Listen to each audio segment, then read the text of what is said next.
السلام علیکم. وعلیکم السلام. سر عمران خان کے بارے میں آپ کی کیا رائے ہے؟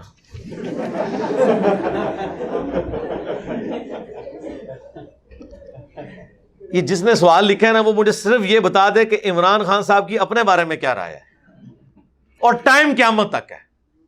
ہاں میں نے ان کے بارے میں کیا رائے دینی ہے وہ اپنے بارے میں رائے دیں. وہ کیسے رائے دیں؟ مثلا وہ یہ رائے دیں کہ جب میں پرائم منسٹر تھا اس وقت میں نے جو کچھ کیا تو میں جب کنٹینر پہ تھا اس وقت جو میں کہتا تھا ان چیزوں کی روشنی میں میرے پرائم منسٹر ہونے کے بارے میں کیا رائے ہے یہ بتایا جائے. اور اب جب میں پرائم منسٹر شپ سے اتر کے دوبارہ کنٹینر پہ آ گیا ہوں تو ایسی صورتحال میں میری اس پرائم منسٹر کے بارے میں کیا رائے ہے جب وہ پرائم منسٹر تھا. تو رائے دے رہے ہیں نا. وہ کہہ رہے ہیں مجھے تو شروع میں اسمبلیاں توڑ دینی چاہیے تھی, مجھے تو کسی نے کام نہیں کرنے دیا. یعنی اپنی غلطیاں خود ہائی لائٹ کر رہے ہیں. میں نے تو قاضی فائز عیسیٰ کے بارے میں جو کیس بنایا وہ غلط بنایا تھا, وہ خود رائے دے رہے ہیں نا. تو ان کی اپنے بارے میں بھی کوئی رائے ایک جگہ رکی نہیں ہوئی ہے. میں نے کیا رائے دینی ہے یار. آگے جی, آزاد مارچ کیا ان کی غلطی تھی یا عمران خان؟ حالانکہ عمران خان نے غریب عوام کے لیے کچھ نہیں کیا. آپ کی کیا رائے ہے؟ کیوں گالا پوانی ہے جے منو؟ جناب آج آپ کے پولیٹیکل لیڈر کتنے جھوٹے وعدے کر کے آپ کو بت بنا رہے ہیں اس جدید دور کے اندر بھی, اور لوگ جینولی بلیو کرتے ہیں کہ یہ واقعی اس طرح ہے. میں پھر وہ نام نہیں لیتا, سارے اسی کیٹیگری میں آتے ہیں. ٹھیک ہے, مذہب کو یوز کر رہے ہوتے ہیں اپنی سیاست کو چمکانے کے لیے. ٹھیک ہے, جھوٹے وعدوں کو یوز کر رہے ہوتے ہیں. بعض تو رونا دھونا شروع کر دیتے ہیں پبلکلی تاکہ لوگ یقین کر لیں کہ یہ بالکل سچ بات بول رہے ہیں, اور اتنی جوش میں تقریریں کرتے ہیں بندہ کہتا ہے یار کیا بات ہے جی. آج کے اس دور میں بھی لوگوں کو بت بنایا ہوا ہے پولیٹیکل لیڈرز نے. تو اس زمانے میں آپ سوچیں کہ کیا کچھ نہیں ہوتا ہوگا. شام کی جامع مسجد کے اندر جب حضرت عثمان غنی کا خون آلود کرتا جا کے لٹکا دیا جائے اور پورے اہل شام کو اس پہ آمادہ کیا جائے کہ حضرت عثمان مظلوماً شہید ہو گئے ہیں اور بدلہ ہم نے علی سے لینا ہے, جس بیچارے کا کوئی لینا دینا ہی نہیں ہے. حضرت علی کے دور میں تو حضرت عثمان شہید نہیں ہوئے تھے, حضرت عثمان تو اپنے دور میں خود شہید ہوئے تھے. حضرت علی تو ان کو بچانے والوں میں شامل تھے. ہزاروں صحابہ مدینے میں موجود ہیں, کوئی ان کی حفاظت کے لیے نہیں آیا کیونکہ نالاں تھے ان کی پالیسیز کی وجہ سے. حسن و حسین ان کے دروازے پہ پہرا دیتے رہے. اور یہ وہ روایتیں ہیں جو شیعہ بھی مانتے ہیں, صرف سنیوں کے ہاں نہیں ہیں. جرم کس نے کیا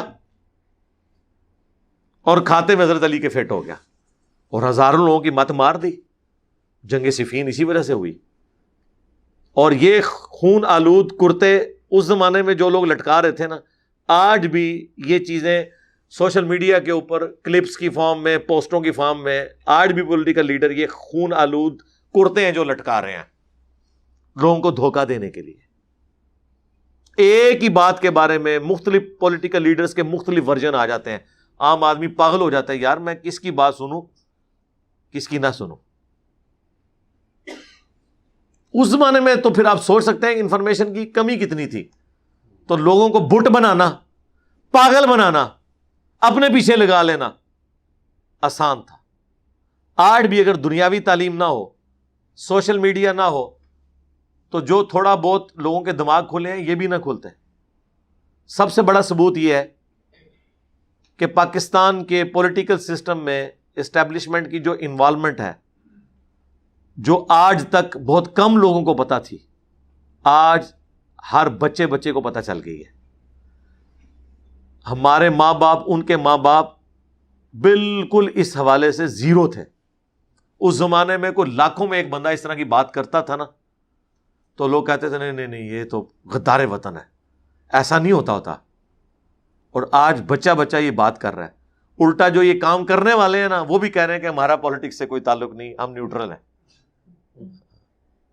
تو پہلے آپ مانیں کہ آپ کے سارے بڑے, یہ جو ایوب خان سے لے کے پرویز مشرف تک اور ایون بعد میں بھی جو یہ پنگے لیتے رہے ہیں, یہ غلط کرتے رہے ہیں, یہ مانیں. اتنے سالوں 70 سال بعد اس قوم کو پتا چلا ہے کہ اس ملک کے ساتھ کیا ہوتا رہا ہے. اور یہ بھی اگر عمران خان صاحب حفظہ اللہ تعالی اس طرح نہ نکالے جاتے حکومت سے تو ابھی بھی کئی لوگوں کو یہ بات نہ پتا چلتی.